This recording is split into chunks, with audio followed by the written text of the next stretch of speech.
and welcome to this week's Shabbat Sendoff with Jewish Community Action. I'm JCA's Executive Director, Karen Moratz. And I'm Jace Coster, Membership and Development Staffer. And we're going to try to change up the staff. We're going to have different staff and then sometimes special guests and members and different folks who relate to the work of the week come and stop by and do the Shabbat Sendoff. And this week, I'm excited to be doing it with Jace. Yay! Jace, do you want to say anything about yourself? I've worked here for about a year. I've met with a lot of you. I'm excited to keep meeting with more of you. Awesome. So just a couple of campaign updates that we have this week. In our affordable housing work, as you know, we're working to pass a policy to build, support, and create access to affordable housing in suburban Hennepin County. Yes. This week, or what we have coming up is on June 28th, there will be a big gathering of the different municipal teams to do some check-ins and some learning from each other. Yep. Where is that, Jace? It's going to be at the Savas JCC in Minneapolis. June 28th. And if you want more information, contact Aaron or Dave in our office. You can also reply to this video, comment on it, or send us a message wherever you saw it. And then Deep Canvas is moving along, and there's going to be an information session. If you want to learn more about Deep Canvas, there's an information session on June 27th, which is a Tuesday at Shir Tikva. And if you already know you're pumped and you're ready to deep canvas, you can mark on your calendar July 9th. That Sunday we'll be deep canvassing all day out of Adath Yesharon. So come to the info session, learn more. But if you're already ready to go, mark down July 9th. Awesome. Mm-hmm. The other thing I wanted to share, well, two other things. One is that last night, JCA members had the opportunity to participate in a hearing at the Minneapolis City Council in support of raising the minimum wage in Minneapolis to $15 an hour. This is something we wholeheartedly support. We support one fair wage. We would like to raise the wage to $15 for everyone without a lot of carve-outs that are going to make it take a lot longer. This is going to make a huge impact in the lives of 71,000 people in Minneapolis. And we know that 15 is probably not enough. So we want this to happen quickly. This is going to make a big difference. And we were able to speak in support of that. We had some of our members, Rabbi Deborah Rappaport from Shir Tikva came and was amazing. We wanted to share a quote from one of our members who testified, Jimmy Rothschild. He said, "I love this, a religious tradition telling us that we are just as obligated to our neighbor's well-being as we are to the divine. To be present for one another, to hear the people around us is the solution to our ethical problems." Isn't that beautiful? Yeah. Yes. It was fantastic. I want to thank our members who came and also just the leadership of organizations like 15 Now and Satul, who are really leading this effort in Minneapolis.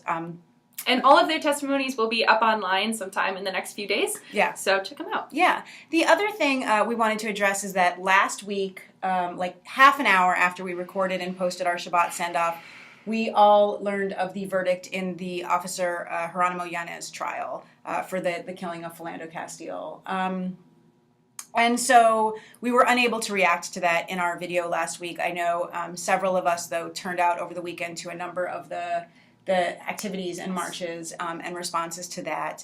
I want everyone to know that JCA has done a lot of we did a lot of response to Philando Castile's murder, and during the 4th Precinct shutdown, we responded. As far back as the Freddie Gray killing. Look, we've been doing criminal justice reform for a really long time, and we do it because we recognize the profound and deep and destructive racial inequities in our justice system.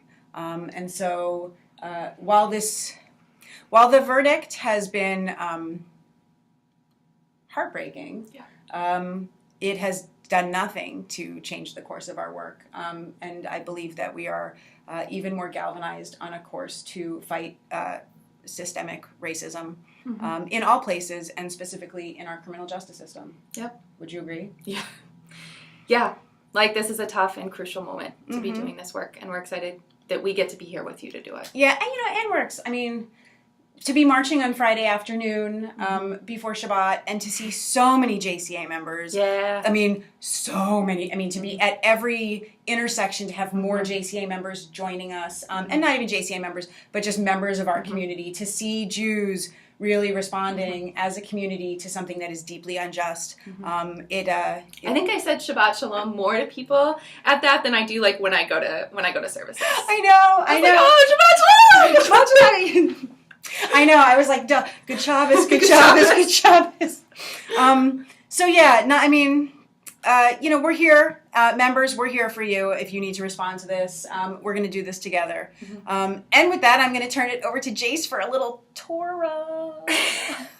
So this week's Parsha is a little tough for a lot of reasons. If you haven't read it yet this year, I'm going to do a quick summary. So this week's Parsha is Parsha Korah, and it's a little tough. So the story goes that after last week's Parsha, we passed up an opportunity to settle somewhere.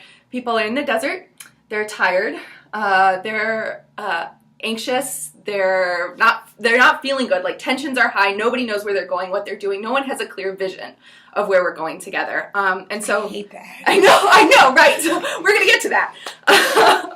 So a group of men, Korah and a group of men, challenge Moses and Aaron, and they're basically like, come over here. Yeah.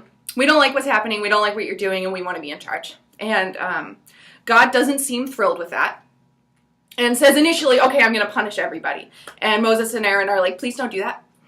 Like, literally, the text describes it as them falling on their faces and says, please don't do that. And so God responds that first time and opens a pit in the ground and swallows all of Korah and his men whole. This is a tough parsha. And then and then after that, another group come to Moses and Aaron. No wonder we're so anxious. I know, and they challenge him again. And this time, God doesn't listen to Moses and Aaron. They say the same thing, and God then spreads a plague that kills many thousands of our people. I hate when that happens.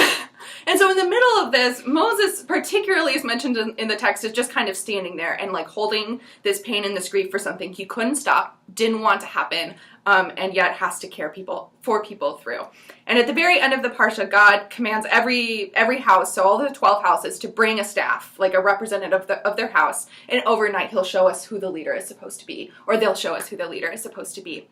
And Aaron is chosen, his staff becomes this like beautiful growth of almonds and greenery, and we now know Aaron is supposed to lead us. Mm-hmm.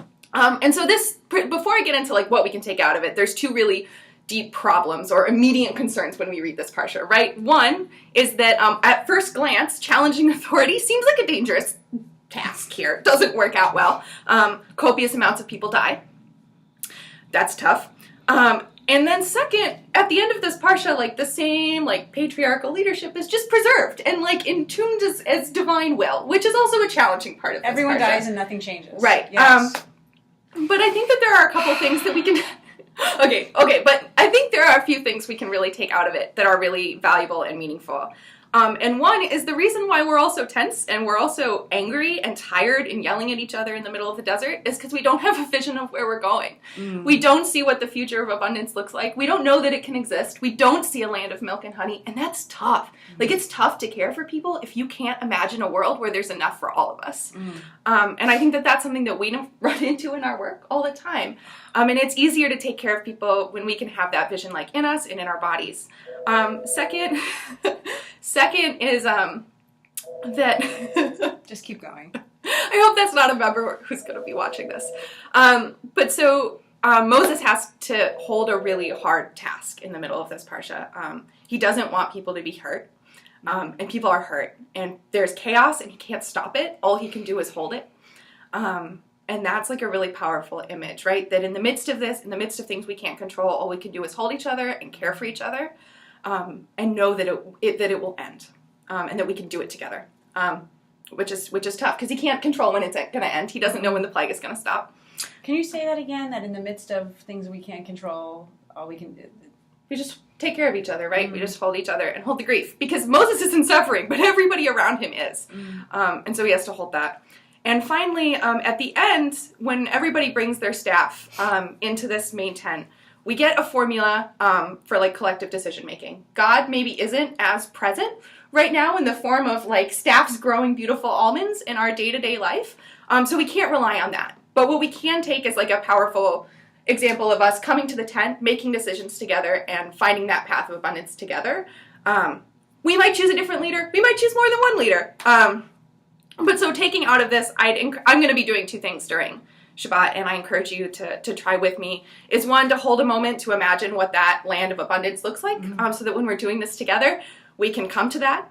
And then second, to try to be as Moses, for the moments that we can, and hold some of the grief and the suffering, and recognize that we don't know how it's going to turn out. We don't know how it's going to end, but we can do our best to be there with each other and be present with each other. So Shabbat Shalom, and if you have any other reactions to this week's parsha, you can put them in the comments below. We'd love to hear them. That was so great. Thank you. Yeah. Shabbat Shalom. Shabbat Shalom. See you next week.